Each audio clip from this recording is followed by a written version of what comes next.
Hey, hi, welcome to Vanessa Loves. I originally began recording this outside and it was a bit noisy, so I've come inside. I feel a lot calmer to be able to share with you what Vanessa loves today. It's something that became apparent to me as I was driving Jody to school this morning, and he has a habit of sharing his music with me, which I love. And as he was switching over the phones to the media system in the car, it had gone quiet. And then all of a sudden, this loud noise, because he had some rap tune playing, this loud noise startled me, jumped. Oh my gosh, when you something catches you unawares. And my body reacted before my mind had a chance to understand and make reason of what was happening. Now, it was clearly a lot louder and more vibrant than the music I had just been previously listening to, but it got me thinking. And this has come up a lot in the conversations that I've had with friends and colleagues, clients particularly, and myself, is that we don't listen to our bodies enough. I don't think some of us even listen to our bodies. We ignore what's going on, and yet there is an innate wisdom in each and every cell of our body. Our bodies know, or is the home of our spiritual being, our soul. And this is something I've been so interested in for such a long time.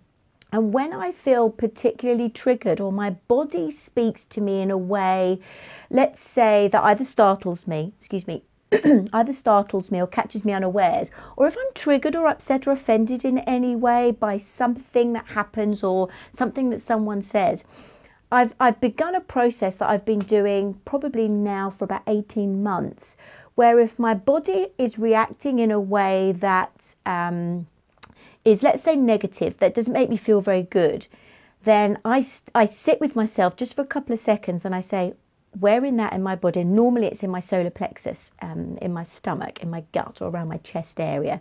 Actually, or sometimes it can be even in my throat. It's really obvious. I sit with myself and I say, what is that feeling? What is it saying to me?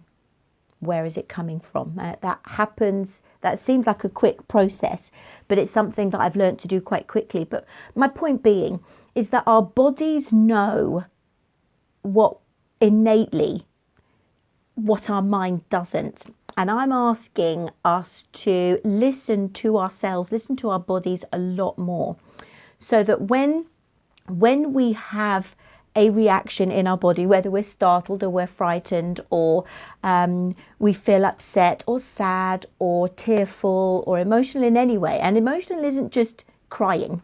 Emotional isn't always just sad. Emotional is feeling and emotion, and they can also be positive as well. But where my greatest learning and where my greatest passion is helping every single one of us understand the stories that we play in our heads that keep us stuck and small and longing for more have come from a negative place within us, the shadow side of us. And the reason it's shadow is not because it's bad. The reason it's shadow is it's been put into the dark. There are parts of us that we want to show the world, and there are parts of us we don't want to show the world. And that's what I'm saying by the definition of shadow. It's not because it's bad, it's just that we have put it to one side. Let's say we've put it in the cupboard to hide it away from the world. When we are triggered and we feel offended is a big one. Offended is a big one. If you are offended by what somebody says or how they behave, it's got nothing to do with them. They're in their own thing. It's got everything to say with you, how you have received that, whether it's what they've said or what they've done. Let's not let them off the hook completely. If they've been out of order and said something particularly unkind, then yeah, they need to take ownership of that. But a lot of the time, it's how we receive what it is they're giving that offends us. And the reason it offends us is because it is hit on a part of us that we haven't yet taken ownership for, we haven't taken responsibility for. It's something that maybe it's an old wound or a past pain, or for many reasons. My point being is that our body knows because that's where it's stored. It's stored in the cells of our bodies, they have a memory. And if we don't get to grips with releasing this pain, the story, the memory in those cells, my personal belief is this is where a lot of illness comes from, whether you suffer from headaches, back pain, or whether you are dealing with something a lot more serious or life-threatening.